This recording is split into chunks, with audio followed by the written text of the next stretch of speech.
Do you want to tell us what the acronym for WILD is about?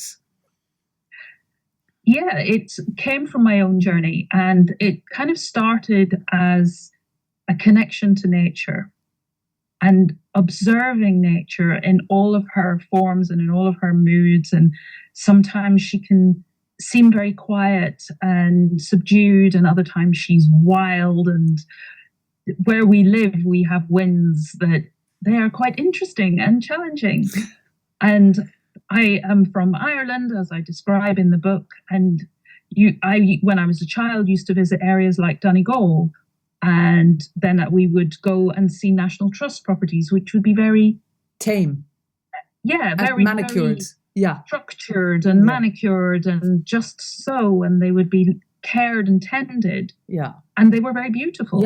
And then other parts of those gardens might be allowed to be a little bit more natural. But then going to Donegal and seeing the wildness of nature, with the seas coming in off the Atlantic, I love that, the winds coming off the shore, and just feeling the power of those winds and knowing that phrase of I am the storm. So allowing ourselves to express in all of those ways. So that was part of how we often take the word wild to mean quite extreme. But also wild, there's a quote in the book from Robert Bly where he says it's not about being crazy or psychotic.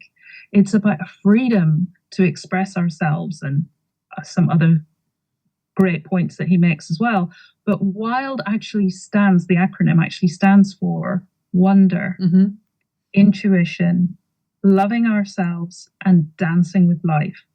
Because I think so often we get jaded as we get older. We get quite cynical, and we get a bit kind of resigned, sometimes apathetic, and just feel that I can't do anything, I can't change things.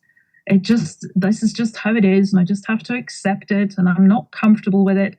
Instead of, if you think of a child, and a child just has these eyes of wonder.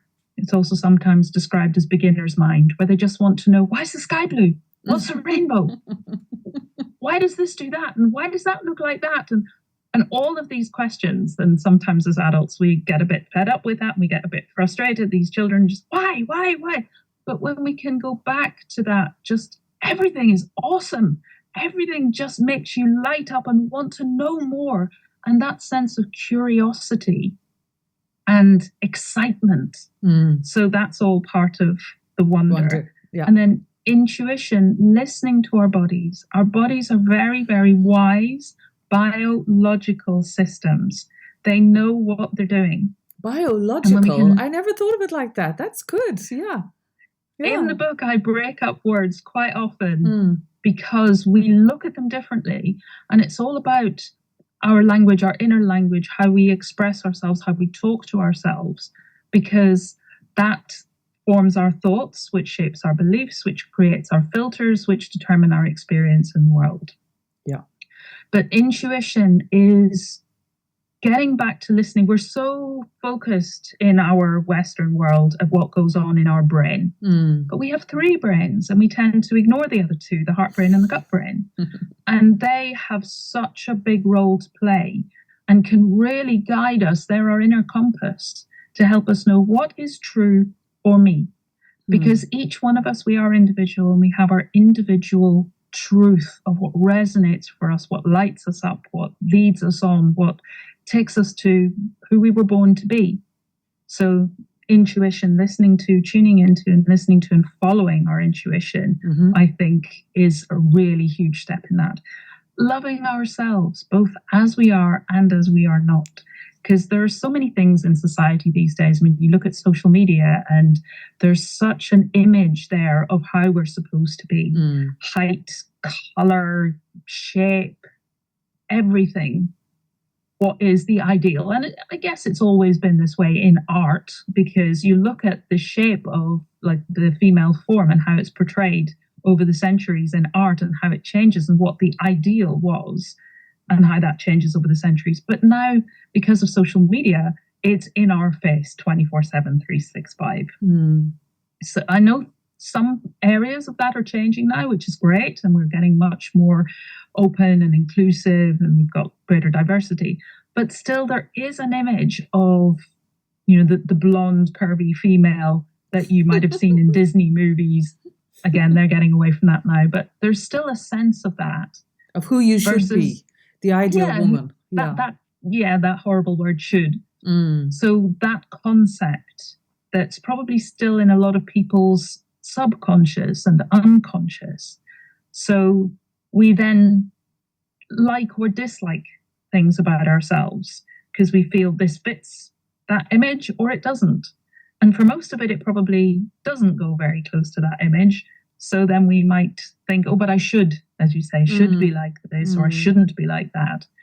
And just rather than just thinking, but my body is amazing. Look at all it does for me. And even things like exercise, and I mentioned this briefly in the book, we often use exercise almost as a form of punishment. And, we go to the gym. And, maybe that's why I'm not a big fan. I'm not self-punishing. And instead of thinking of it like punishment, and I have to go and I have to do so many repetitions, or I have to run so far and it's really uncomfortable. And some people love running, and that's brilliant if that's your thing. I'm not saying that it shouldn't be. I'm just saying listen to your body and go with what it loves. I don't love to run. It's not my thing. I don't go to the gym. That's not my thing. So for me, it's about finding the movement that you love. So if that's running, great. If that's lifting weights, great. For me, it will be probably more something like dance. Or I have animals. I love getting outdoors into nature and spending time with them and walking, that sort of thing. And you have your own horses as well. I mean, it sounds like a haven. You're living in Wales, and honestly, I have to visit you because it seems as if you're living the ideal life now, surrounded by nature, living on purpose, that you finally kind of got it right for yourself. It's very much been a process of manifestation. And having grown up in cities and always lived in cities, I lived in Belfast, I lived in Manchester, I lived in Greater London, lived in Bristol. But something about the countryside has always called to me. And when we first moved here, I don't know if I can do this. I have always lived in cities. I don't know if I can live in the country, if I will suddenly, you think this will be lovely, and then you move and think, what have I done? It's too big. It's too open. But I moved here and I've loved it ever since. And just having greenery and nature and open spaces right outside our door. Yeah. And the world at your fingertips also. So it's the best of both worlds. So you can keep the world on the outside, and meanwhile, you have your own inner world on the inside.